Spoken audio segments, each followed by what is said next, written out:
Krishna Krishna Hare Hare Hare Rama Hare Rama Rama Rama Hare Hare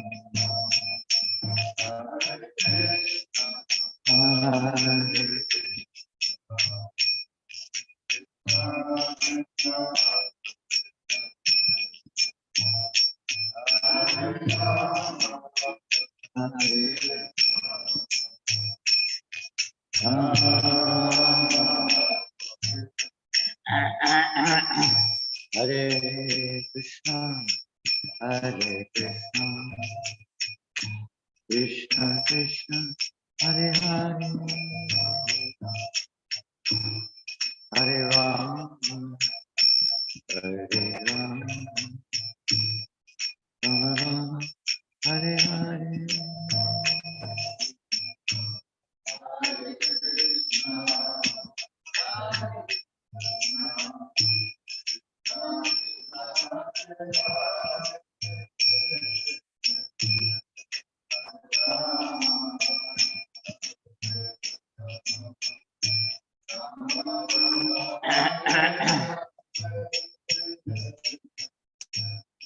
Hare Krishna, Hare Krishna, Krishna Krishna, Hare Rama, Hare Rama, Rama Rama, Hare Hare.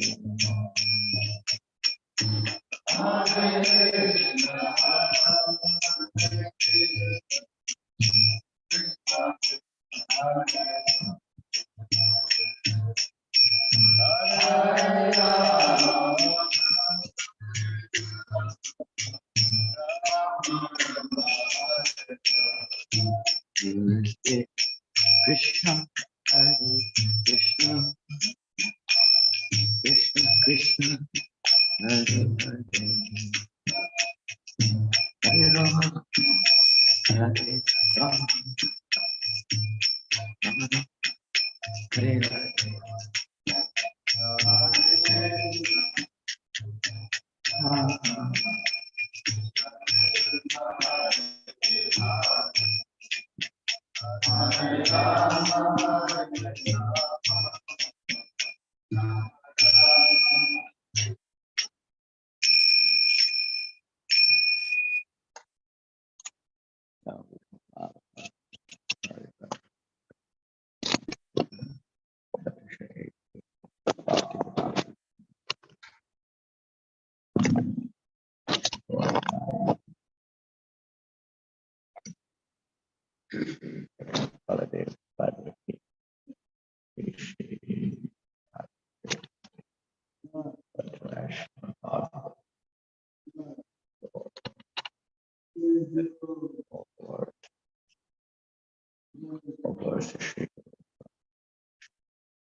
Krishna Krishna Imate Bhakti Namaste Saraswati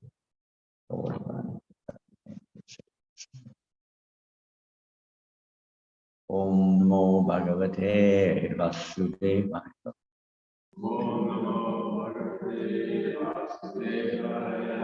Namo Bhagavate Vasudevaya. Om Namo Bhagavate Vasudevaya. Reading Srimad Bhagavatam, Canto 4, Chapter 17, text number. Pardon? 26. Text 26. Uma Yoshin Vita Kliva Atma Sambhavana Adama Teshu Nirankrosha Nibbana Tadvara Vara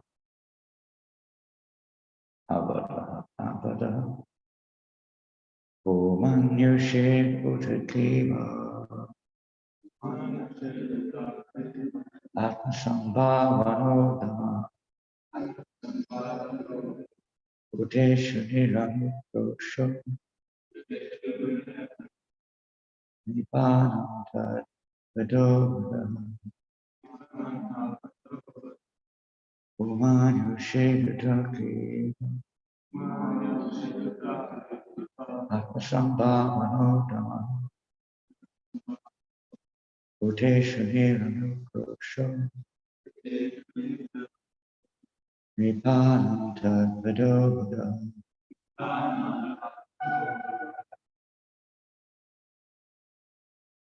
like to chant.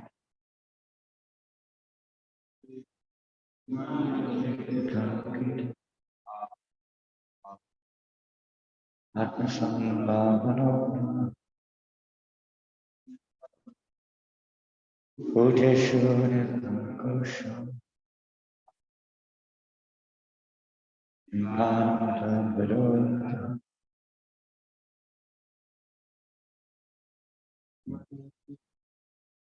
Umanyu Shedakriva Atmasambhavano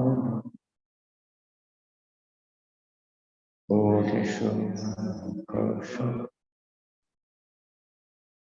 Nibbana Vedodam.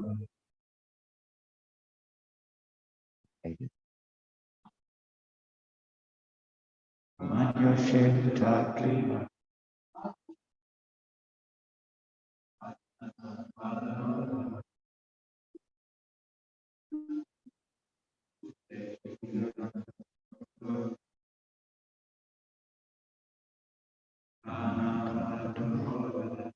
Woman, a man, the same woman. Yoshet, a woman. Uta, also. Kripa, a eunuch. Atmasambhavana, interested in self-maintenance. Adhama, lowest of humankind. Uteshu, to other living entities. Nirankosha, without compassion. Nibbana, for the kings. That okay. Vadaha, killing. Avadaha, not killing. Translation by Prabhupada. Any cruel person, be he a man, woman, or impotent eunuch, who's only interested in his personal maintenance and has no compassion for other living entities, may be killed by the king. Such killing can never be considered actual killing. Prabhupada. The planet Earth is actually a woman in her constitutional form, and as such she needs to be protected by the king. King Prithu argues, however, that if a citizen within the state, be he man, woman, or eunuch, is not compassionate upon his fellow men, he or she may be killed by the king, and such killing is never to be considered actual killing. As far as the field of spiritual activities is concerned, when a devotee is self-satisfied and does not preach the glories of Krishna, he is not considered a first-class devotee. A devotee who tries to preach, who has compassion upon innocent persons, who have no knowledge of Krishna, is the superior devotee. In his prayer to the Lord, Prahlad Maharaj says that he was not personally interested in liberation from this material world. Rather, he did not wish to be liberated from the material condition until all fallen souls were delivered.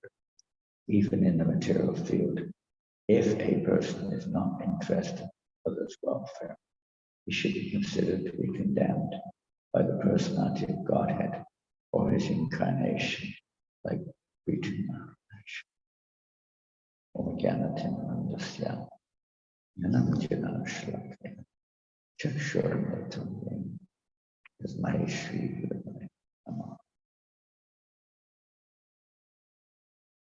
In this verse, we have two basic angles. One the material, one the spiritual. The material angle, which is, you could say, in our present age especially, is in principle applicable in practice. I would have to question, because the leaders of society themselves are not compassionate. So who kills who? Generally, the leaders themselves are not only unaware of the objective life, but they're often self-centered. So I described many times how the interest is their own, whatever position, aggrandizement, and even sense gratification in the name of ruling the state. They do not know what compassion is. Compassion, Prabhupada describes as like blowing, puffing on a boil to relieve the pain or the fever or the itch or whatever. It's not real compassion as such, or only saving the dress of a drowning man, saving the man himself. Then compassion is not very beneficial or befitting somebody in leadership position. The real position of leaders in society is to guide the citizens to arrange society in such a way as to deliver the citizens from birth and death. Guru Mishashach, which is known as a Shach. One shouldn't become a leader in society, a guru, even a parent, demigod, or any responsible position, unless one's able to deliver one independence from the ocean of birth and death. So if a leader is, if that's not their direction, then actually they're misleading. And in the same vein as this verse, you could say they also consider a similar result as is mentioned in this verse, because they do not know what real compassion is.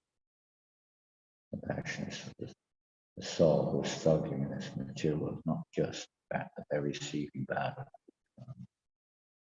but that is pretty much unknown or it's not taken into account.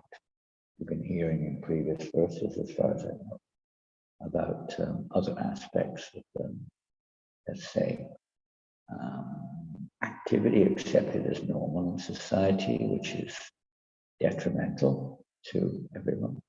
Cow slaughter, slaughterhouses, how introduction of intoxications of various forms in society, illicit sex and gambling are pretty much rampant in our society today.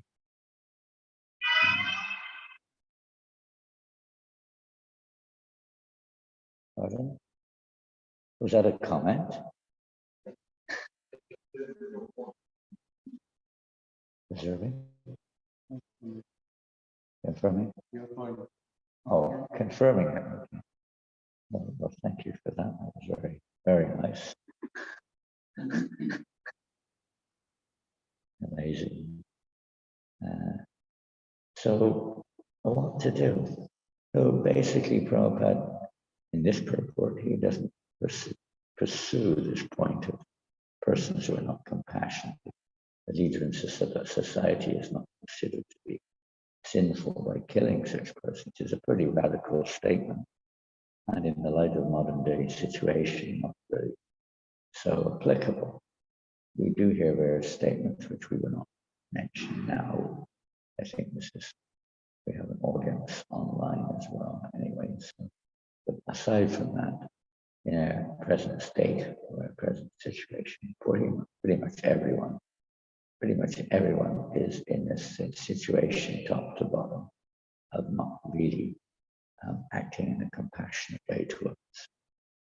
Like somebody who's, a beggar on the street, 9 out of them, maybe more than that, 99% maybe, they're not really, you give them some money and they'll use it most of the time detrimental purpose, drinking, smoking, drugs. So that type of compassion is charity, even is in the mode of ignorance. And really, there's not much understanding of compassion at all. So leadership or followers, so-called followers, are all in the same category. So in one sense, everyone. And at the end of Kali Yuga, of course, that's the only choice. Kali does take that method of killing everybody. But at the moment, that's not practical. And neither is it beneficial in some ways. So the other aspect is mentioned in this purport, predominantly Prabhupada talking about the business of preaching, how compassion, real compassion, is not even just it's natural that a person is sort of good who doesn't like to see others suffer. They may not even like to see ants suffer or other living entities suffer, and to speak of human beings. A little bit of goodness, but still lacking the spiritual understanding of compassion. So the real compassion, as mentioned here, is to spread Krishna consciousness, change of consciousness. We can't change it. There are incidences of devotees who thought that they could change it by materialistic efforts. It doesn't work. It's not the program of Lord Chaitanya Mahaprabhu. The program is to change it by a spiritual upliftment, purifying the environment. As we know, maybe in this chapter, it describes how Mother Earth can tolerate anything. She cannot tolerate a liar. But there's probably a fair amount of lying going on in the world today. But some other things are going on. Mother Earth is still providing food in sufficient quantity. And one of these verses, Prabhupada is describing how much there's so much waste of food on this planet, even though we talk about shortages, overpopulation, etc. There's more than enough food to feed the whole world's population over several times. Much of the agricultural production is for cash crops, unnecessary kinds, tea, coffee, this thing, that's industrial crops. And much is for nefarious purposes, raising beef stock, etc., or other animal stock, and so on. Much of the land is used for karma reasons or unnecessary reasons in so many ways. Just like in some countries like Malaysia, they're very proud. They have hundreds and hundreds of golf courses. They have big signs, "We are greening the planet." They've destroyed all the forests and made golf courses. The idea of preservation here. There is wasting going on, so much waste. Anyways, so it's not that the earth cannot provide, and it is provided. We understand that because there is presence of Lord Chaitanya Mahaprabhu's sanction movement that counteracting many of these otherwise serious, severe reactions is taking place because of the Sankirtan movement. The opportunity is being given by the Lord through this mission for the living entities to change. And it's the responsibility is given to us. We should probably say Bhaktivinoda Thakur would have done it himself, but he's given it to us, this privilege, this opportunity to spread consciousness of Krishna, which will activate a change. It may not happen apparently overnight, but it's happening. The seed is being planted in people's hearts. And the devotee here, Prabhupada's mentioned, is not so first class if they do not feel the importance of spreading Krishna consciousness to us. It's not condemned. And in Prabhupada's comment here, he simply comments, not considered a first-class Buddha, because we don't consider ourselves first-class Buddhas, because where is our real compassion? We're not even compassionate to ourselves, in one sense, allowing our lives to sometimes indulge in sense gratification, activities which bind us in the material world, maintaining our material attachments, etc., and not taking necessary steps to rectify that. So we're not even compassionate to ourselves in one sense, so what to speak of others. Prabhupada quotes Prahlad Maharaj here.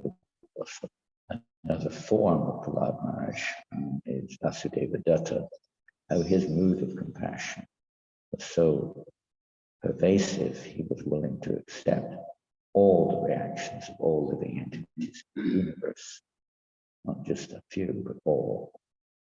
If they could all be delivered and go back to God, he would be willing to suffer for eternity if necessary. Of course, a pure devotee of such caliber does not have to accept his desires like that. He desires that all living entities be delivered, not just humans who are suffering from some ailment, difficulty of various kinds. But he sees that all living entities are suffering, even if they're in a rich position. People oftentimes do not understand this aspect of compassion. They think, oh, well, why are you not preaching to the poor? But everyone's poor. Rich people are poorer than poor people, in a sense, because they're accumulating so many unpleasant reactions in most cases. Poor people may be receiving reactions and may be accumulating also more, but generally not as much as people who are rich. So in both ways, the devotee sees beyond just the present situation to the effect of one's activity. And you feel very sad that someone is doing something which would cause their future suffering. Materially speaking, we would also to some degree be able to relate to that, because if somebody, for instance, is taking drugs or liquor or whatever it may be, but many people will see this is not good for you, it's going to cause you suffering in the future. You may get some temporary relief or pleasure, but in the future you're causing your own suffering. But it's mostly related or limited to present bodily condition, not understanding karma or the future lifetimes of the living entity.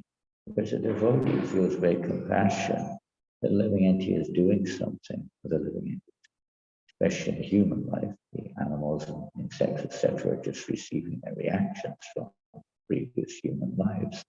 So it feels great compassion that other living entities are wasting their human life away. They're wasting it. Human life is not meant for sense gratification. It is meant for rendering tapumbi dvijashveshta vanashram vibhaksh vanustitashta vansidir haritoshna. It is meant for service to the Supreme Personality of God. All the activities, whatever our position in society, man, woman, eunuch, as mentioned in this verse, or whatever position the Varnashram, everyone's business is ultimately to please the Personality of God. And we may say, well, I'm not compassionate. I'm not compassionate. I'm only interested in myself. And of course, there's definitely truth there. But at the same time, we're endeavoring to serve somebody who is an ocean of compassion, making an effort to assist them, as in Vedic society. For Varnashram, it's not that everyone's enlightened. The leadership is enlightened. And they arrange society in such a way that people cooperate with that arrangement. They're on the path to liberation. They're on the path to elevation. If they don't cooperate, that's when the king steps in, or the leader steps in, and has the right to do the needful. If they really don't cooperate and they reject the king is they have not the king exactly, it's God's direction, Chaturvanya system. The king has a right to step in and do the needful. And in a sense, in preaching Krishna consciousness, leader or is to guide or direct those under their shelter, not to act in a way which will be detrimental to their spiritual aspect. One has to be in a position where one is safe. One is in a position of responsibility. Every one of us can preach Krishna consciousness to our capacity, going on Harinam, distributing prasad, distributing books, inviting people to the temple, offering devotional service to others in various ways. This is all compassionate activity, even if we don't feel compassion, because we're inspired by somebody who is compassionate. Your Prabhupada has inspired the whole members of this movement to start to behave in a way which is beneficial to one's own self as well as to the world itself, by chanting the holy names and worshipping Krishna, etc. So many ways. And by spreading that or sharing that with others, we're engaged in a compassionate activity. And engaging in this way means we're associating with compassion, and thus our hearts will become compassionate. In the beginning, they may be a little passionate. We want results. But gradually, by the association, by the practice, by the mercy of Krishna, genuine compassion will begin to emerge within our consciousness. There's a genuine feeling, great sadness, paradukha dukhi, that the only suffering of an advanced devotee is to see that other living entities are suffering. And for a devotee, that would even apply materially. I mean, Prabhupada would cry when he would see even the suffering, materially speaking, is based on the spiritual ignorance of the living entity. But nonetheless, when Prabhupada was in Mayapur, he was literally crying to see children groveling in the garbage for food in a pathetic condition of life. And he made this, basically speaking, directive that no one should go hungry within 10 kilometers of the ISKCON center. More than that. So prasad distribution is an act of great compassion. We can take that to a higher or another aspect of spirituality, not just to relieve the living entities of suffering and begin their spiritual paths, which is obvious as an intention of our movement. We have no other purpose. Why do we go on Harinam Sankirtan? We could say to have a good time, but practically speaking, we don't need to go on the street necessarily to do that. It's so that it can be shared, so that other living entities can also have this unknowing, this Bhavagyata Sukriti, unknowing opportunity to connect spiritually. Since there's no Varnashram system, or at least no Daivi Varnashram system in place, and living entities don't have an environmental or societal opportunity to advance, the Sankirtan movement is absolutely required in Kali Yuga.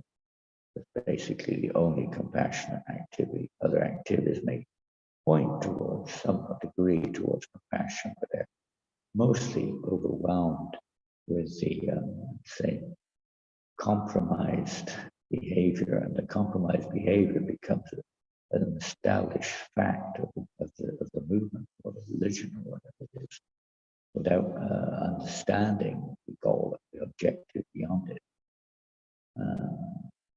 Things like meat eating and intoxication will become accepted as norms. They're not norms, they're abnorms, and they may be there in a compromised way or restricted way, with the understanding that they're restricting them or regulating them are to help us to come to a higher state of consciousness, not just to accept as being norms. But without the proper guidance, there will be no change. Change will not take place. Practically nobody has a serious understanding of our identity or even the identity of God.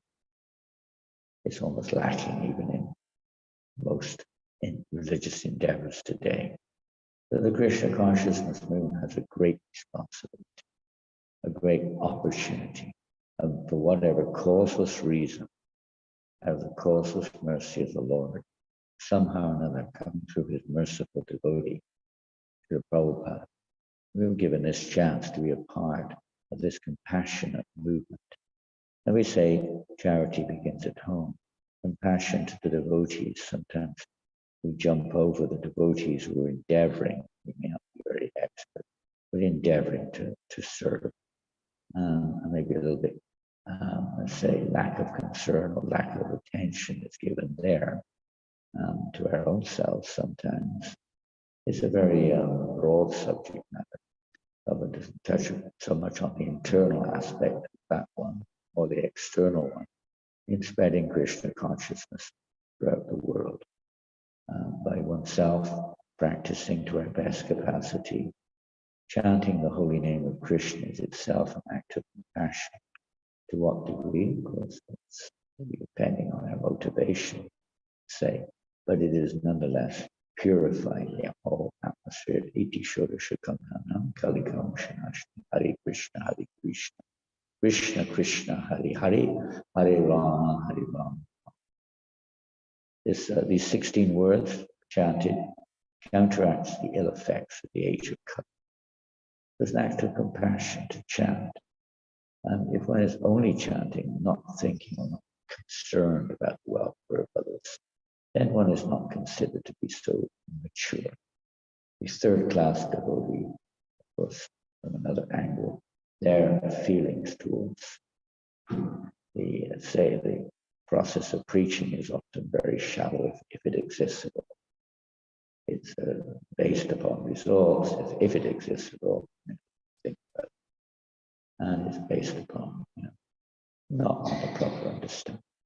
The second-class devotee is one who basically follows the first. So they're on the path. They've got it right. And they treat people with love and concern. They accept the Supreme Lord as the objective goal. We rewarded with that one. They preach to the innocent and they avoid the atheist, those who are out against. And there are people like that. One is supposed to avoid them in the stage of preaching Krishna consciousness. But the majority of people are the innocent. They're innocent in the sense that they don't really know. They don't necessarily have a specific agenda to act against the will of God. They just don't know. You could say initially they do, or originally they do. But nonetheless, they're objects of compassion, objects of mercy. So the devotee preaches in that way. We're going to masses and chant the holy name and distribute shut. And whatever else follows up from that. So this is the mission of Lord Chaitanya Mahaprabhu. It's Lord Chaitanya's order to preach Pratibhati Achiyati. Every town and village of the world, the holy name should be heard and chanted. It's a great, let's say, opportunity. Wherever we're coming from, Prabhupada will sometimes say, don't forget where you're coming from. We're coming from whatever conditional state we're in, sometimes pretty degraded. Many devotees came to this movement by the mercy of Prabhupada, from even drug addicts, all kinds of drunkards, whatever, all kinds of things. Activities, probably most of us, at least in the Western world, not those who were born in India. There's usually the beef eaters, drug takers, illicit sex was basically no one. Gambling, maybe not so much, but sporting, rampant sport. There may be room for sport in certain fields, but not that that's their life's mission or goal. Addiction, attachment, etc. Various kinds. Sometimes violence, many devotees have been through jail sentences and so on before coming in contact. Many joined in the prison Cambridge. Reformation of consciousness is not so much a change in terms of material piety, but a change of consciousness of seeing the purpose of human form. And it's a leader's job, a responsibility to keep that focus in mind and to help others to work towards that ultimate focus. Because preaching in its root form, from a higher level, whatever we wish to call it, is simply satisfying the will of Radharani. Radharani is the emblem, sometimes said the personification of Krishna's compassionate nature. He's the emblem of compassion. And her compassion is that she wants to see Krishna more and more pleased. And this is the root of compassion, is to bring more and more pleasure to Krishna. So in this world, this material world,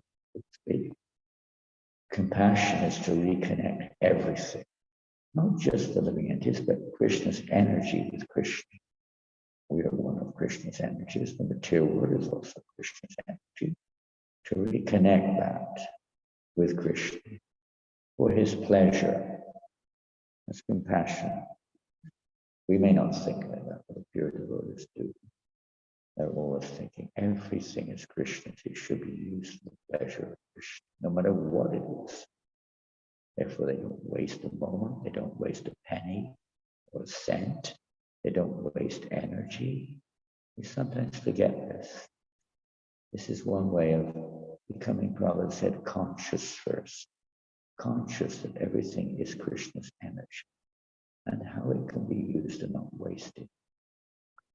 Food, sometimes we waste time, everything. We get brought up in this way, mode of ignorance. So Prabhupada was very concerned about not wasting energy anyway. It's one of the ways that we go without, materially speaking. We waste things and you lose things. Waste not, want not. It's a karmic thing. I want to speak of the spiritual lesson. Don't waste things. Don't take what we don't need. Accumulate things which we really don't need. They're narrative, they burdens, block our paths in spiritual life. Especially as human form of life, which is Tamasya Nendriya Tilabu Jiva. Not to us currently. Human life is not meant for sense gratification. Though most people think it is, it's not really meant for. It's meant for jivasya tattva jivas, inquiry into the nature of the absolute. That should be the goal of all of our work, to see how we can progress in our spiritual lives. And the more we progress, naturally the more we can inspire others to progress too. And pleasing to our spiritual master, who is the representative of Radharani. Automatically, whatever Prabhupada does is bringing immense pleasure to Srimati Radharani because Prabhupada is connecting countless souls with Krishna to some degree at least. And this is the compassion of the devotee, that we are part and parcel of Krishna. Everything is Krishna's energy. It should be reconnected. Just like if you want to satisfy a parent whose child is lost. The parent probably can't be satisfied by anything else other than the reconnection with their child. It's like that. Krishna is self-satisfied, but Radharani wants to increase his satisfaction, always increase his satisfaction. So we have this amazing opportunity to be a part of that, to absorb in this unlimited compassion of Srimati Radharani. This is the Sankirtan movement of Sri Chaitanya Mahaprabhu in the mood of Radharani, internally experiencing the separation of Srimati Radharani, externally bringing everyone else into that mood, the highest mood of spiritual ecstasy. We want to see, Prabhupada said one time, we want to see everyone happy. We want to be happy also, but happy in the sense that because naturally the soul is happy. When the soul is uncovered with all the illusory ideas of how we can be happy and taken full shelter of devotional service, the soul is naturally happy, except, as we mentioned, when we're in contact with this world, unhappy because of the living entities of the soul. But Prahlad Maharaj had this mood. He was obviously, in one sense, self-satisfied, being able to tolerate the tortures of his father inflicted upon him. But on the other side, he was feeling great compassion. In another form, Prahlad Maharaj appeared in this world as Haridas Thakur's combined form of Lord Brahma, Haridas, Prahlad Maharaj, Brahma Mahatapa, and different personalities appeared in the form of Haridas Thakur at different times. Their mood, the mood of compassion, appeared specifically when Haridas was being beaten in the marketplaces and demonstrating what real compassion is. Although he had been beaten mercilessly without fault of his own, with the intention of killing him, he was simply thinking of the welfare of those who were beating. He wasn't just tolerant like a tree. He was more tolerant. More tolerant of a tree is the one doesn't feel any negativity or anger, ill feelings to those who were negative to it or perpetrate or whatever it is. So Haridas Thakur was like that. He was praying, my Lord, please, please have mercy on these people. Jesus Christ had a similar mood of compassion, but manifesting on a certain degree of that compassion, but it manifest, please have mercy upon them. They don't know what to do. So Haridas Thakur's mood was like that. The Lord, he's merciful to his father, even though his father was number one demon. But still he was thinking of his deliverance for it. To the extent he risked his own life for his father's deliverance by preaching to him the message of Krishna consciousness, telling his father, David was part of it in Vishnu. He was preaching to his father. Just a fool, or blind, leading others into the ditch, to hell, and so on. He was bold as the paths with his father because he was self-satisfied. He had nothing to lose. But he had everything to gain by trying to connect with Krishna. At least everything for his master to gain in terms of turning others towards Krishna consciousness. So, prayer and I hope that we can always remain a little tiny grain of dust of Srila Prabhupada's loving feet. Pass on the mercy which he's given in the form of Prashadam, in the form of the holy name, in the form of transcendental distillation. Because that's our business. Please, our spiritual master, please Krishna. Hare Krishna, Hare Krishna, Krishna Krishna, Hare Hare, Hare Rama, Hare Rama, Rama Rama, Hare Rama. And Mother Earth will be very pleased by the devotees, even though goodness knows where we've come from. The great devotees, Narada Muni and others are very happy to see. Well, we're described conditionally speaking as lechers, yavanas, chandalas, backgrounds. And the great devotees are so happy to see. I cannot imagine how much the pleasure that Prabhupada has brought to the Parampara, the sacred succession, and all the great devotees of the Lord. How much pleasing. No one has done like this. It's one in a, just one. Although Bhaktisiddhanta Maharaj gave this directive to all of his disciples, at least those who were preachers, he gave them this direction to spread this movement everywhere. Practically nobody did it. He's the more saint of Bhakti Bhakt. Lord Chaitanya Mahaprabhu's personal, more saint-like, personal chief field commander. And he said, I will send into the world, and he will go everywhere. To the foreign lands where people are trying to escape from Krishna. And by sheer compassion and devotion will deliver them even in foreign places like New Zealand, America, Europe, China, everywhere. This is the compassion of Srila.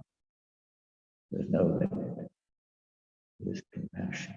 Like we're reading from Harry Stewart's recent book, even the last few days of Prabhupada's presence, he's still, every moment he's preaching, trying to present the Srimad Bhagavatam as much as possible. Never stopped thinking of the welfare of his devotees, the welfare of the world. Srila Prabhupada Ki. Sorry, but my voice is quite down today. And let's see, Krishna's plans. Srila Prabhupada Ki Jai, Grantaraj Srimad Bhagavatam Ki Jai, Gaura Premanandi, Hare Krishna. We'll finish there. Any questions?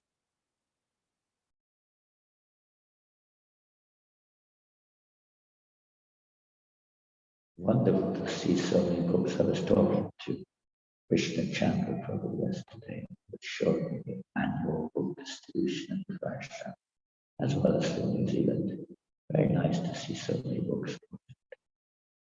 Harinam goes out, whatever, at least once or twice a week. So we can always increase it. We don't expect everyone else to do that. We sometimes think, why doesn't they do it?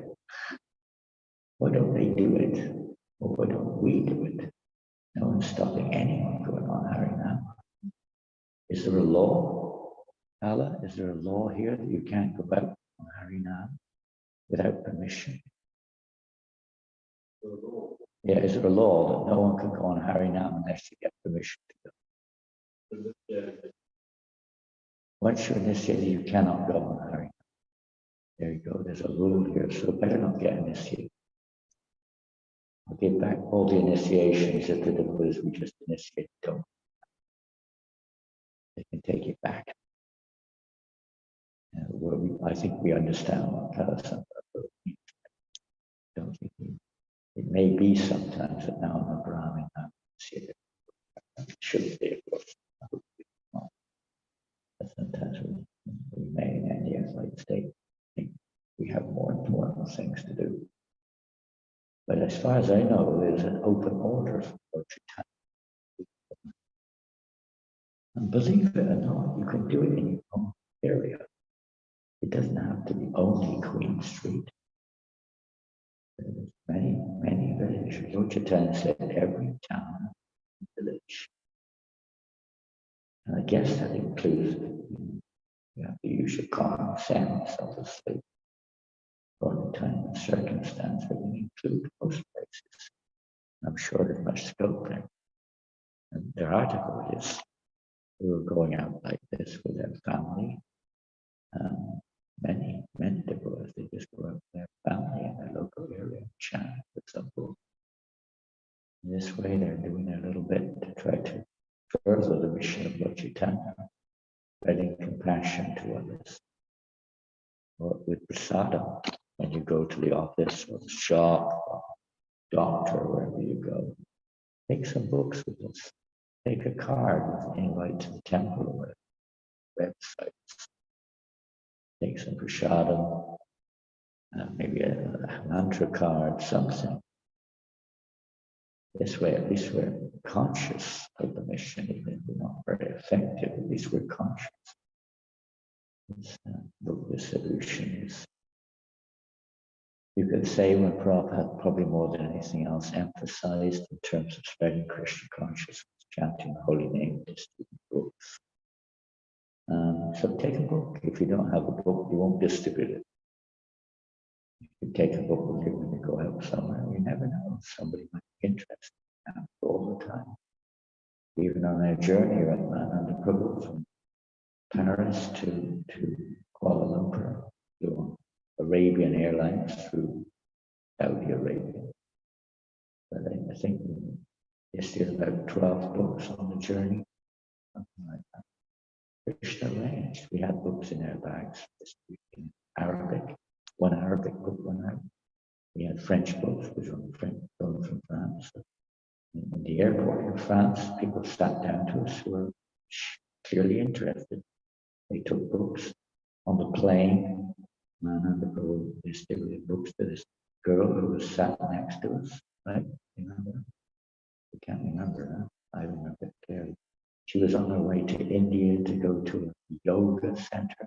She was too shy to speak, but at a certain point in the journey spoke to her, and she was head over heels. She was set. She wanted everything. And Krishna arranges different things like that. And I think on a flight just now, I think from Brisbane, there was that man from New Zealand sat just across the alleyway from ISKCON. One of you, I can't remember which one it was. And they were just waiting for the opportunity. Will they speak to me? Will they speak to me? By the end of the flight, they were like this. I can't wait to come to the temple. Took all the books. So fortunate to meet you today. This is my lucky day. We're going on like there are people out there ready. We've got to be ready also. Prepared. When we're in the scouts, we have this saying, be prepared. We have to be prepared. Anything can happen. We know at least we have to be prepared. So giving a little Krishna consciousness to it. So any questions?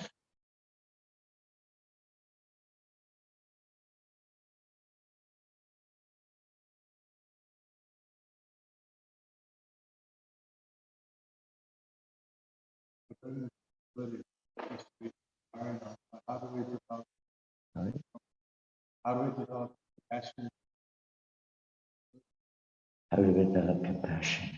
Is what the activity itself is compassion. The sense is it's given to us by the ocean of compassion.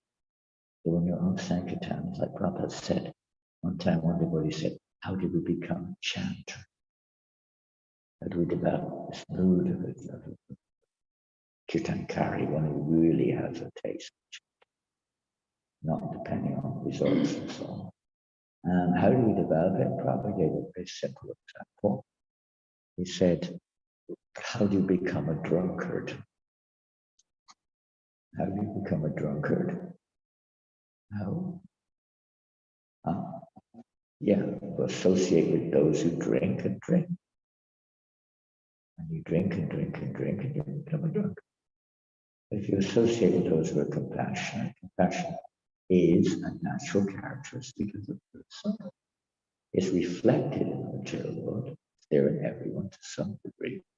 In the material world, it's perverted through material nature. It comes out in purely material compassion of one form or another. Compassion for oneself, or family, or nation, or religion, whatever it is, for human beings. But it's not fully developed. It's just nature to covering us. The compassion is being reflected, but it's actually there because it's the soul of nature of compassion. One of the primary characteristics of a devotee, compassion. They only associate with a compassionate devotee, and that includes following their compassionate directions. Then gradually our hearts become cleansed and natural compassion will become manifest. Spiritual compassion will start now. That's the whole process of devotional service. Yes, we give up a teaching and I serve that a devotee has all the good qualities naturally by being fully engaged in devotional service. Those qualities develop. The natural qualities, even of the highest living entities in the universe, more than that, demigods and so on, all good qualities develop. Whereas one who is not engaged in devotional service, even if they appear to have good qualities, which they may, from a material point of view, their qualities are of no value because they do not help awaken Krishna consciousness. If we associate with those devotees who are through both their instructions and their personal presence, then in that association, this association changes our consciousness. It's not a change, you become somebody else. It's just clearing our consciousness so who we actually are manifests. Slowly their natural aspect of soul just has to be awoken by association. Okay. Yeah.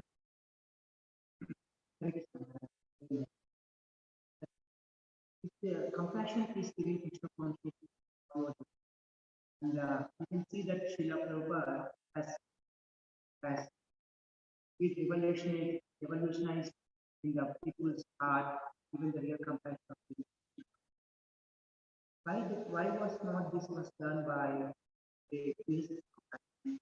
And Jesus is a very compassionate person, they say. But why he was not able to bring the revolution in people's heart in that word of changing the people? Everything's under the direction of Krishna.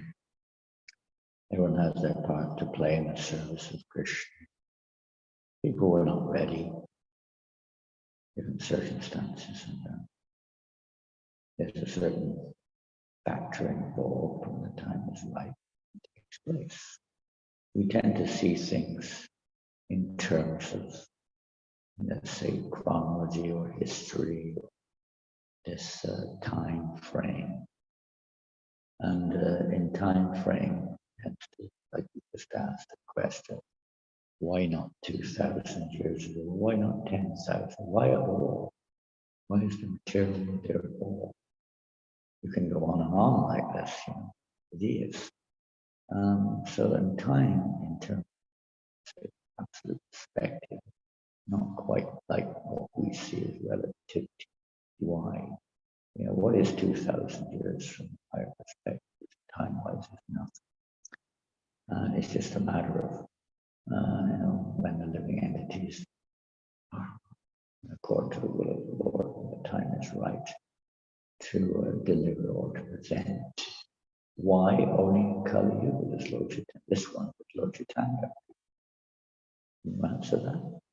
There's no answer, is that we have no answer to that. Why? We can't really ask that question, why the Lord appears when he appears, he chooses to appear. That's his free will. Whereas everything's his part and parcel. We have to learn certain lessons. We have to go through certain. He doesn't interfere with the independence of the world. Generally, those living entities were not ready to hear. Even Jesus himself said, there are many things I have to tell you, we were not ready to hear. You can't even follow the ones I'm giving you now. Simple morality, you can't follow. You want to speak of spiritual. Now, that's not that we should become proud to think that some are more eligible. God knows where we're coming from, what we're being through. But this ultimately is the Lord's mercy, Lord's plan, the Lord's mercy. We can't, measure why one did this. We can now, from the point of view of the plan of the Lord, Jesus set the way, so there was some kind of religious principles. Muhammad did the same thing in the Middle East. And we have Buddha who did, what he did in India to bring people at least to stop using the Vedic process to kill, etc., and other factors. And then Shankaracharya brought people back. You can describe all this, but it doesn't really answer why. Why didn't he come earlier? Well, Prabhupada said, when he was asked, why didn't you come earlier? He said, well, you weren't ready earlier. So we can understand that there's the free will of the living entity. Well, just a matter of the pure devotees' free will, Krishna's free will. And everyone's got some degree of free will. Krishna's reciprocating with their free will. Somehow or another, and again, we have to be careful to think ourselves something special. Why on earth we're born at this point in time, a human body on this planet, of all places, to have the opportunity to receive this mercy. What can you say? Causeless mercy, whatever. But we have this chance. It's like Prabhupada said, There's more important things to save the drowning man rather than to try to analyze how they got there in the first place. Save them. Like someone being captive, now there's a shark attack somewhere in Australia. We don't sit around trying to analyze where the shark came from, why the shark there, how the shark is doing it. And sometimes you get in there straight away, but save the person. Whatever the detailed reasons are why Jesus Christ or anyone else come to that. The Lord could just not have it at all. Why? But this is an aspect of loving reciprocation. It cannot be forced. And even in a day-to-day life, sometimes you would say, person's not ready. I know even in psychology, etc. Medicine also, you don't necessarily just give them the full dosage or the medicine. You have to prepare a person to be prepared. You have to be somewhat healthy to receive that particular medicine or instruction. You're not quite ready. Preparation. The souls are being prepared or given the chance to be prepared. There's a lot of preparation before you finally cook. Does it make any sense? Basically, we're just conditioned souls. Krishna's ultimately everything depends on his will. It wasn't Jesus' role to do that.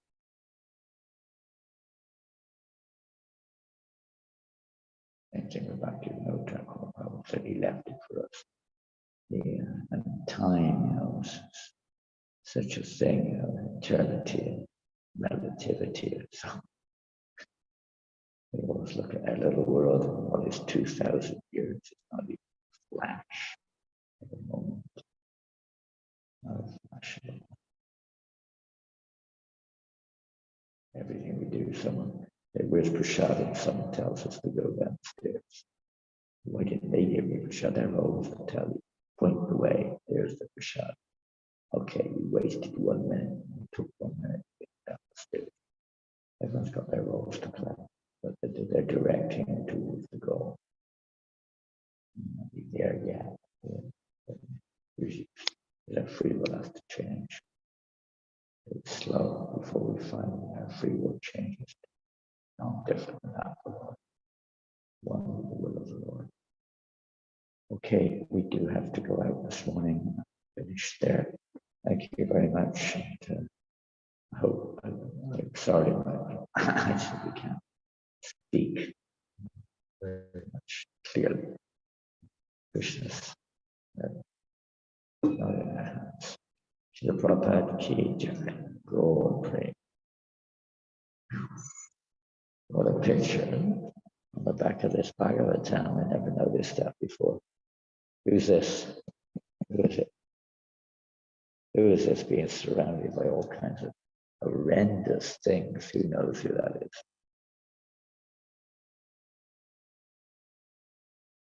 They look like they've been attacked by everything unpleasant. The Dhruva Maharaj, Dhruva, he's challenging the Yakshas, and the Yakshas are contrary to all kinds of mystical, things to attack Dhruva. But there's nothing there, it just appears to be there. That's like the material world. It appears to be like this, that, and the other. It's just like a dream. Like a dream. The Prabhupada Ki Jai.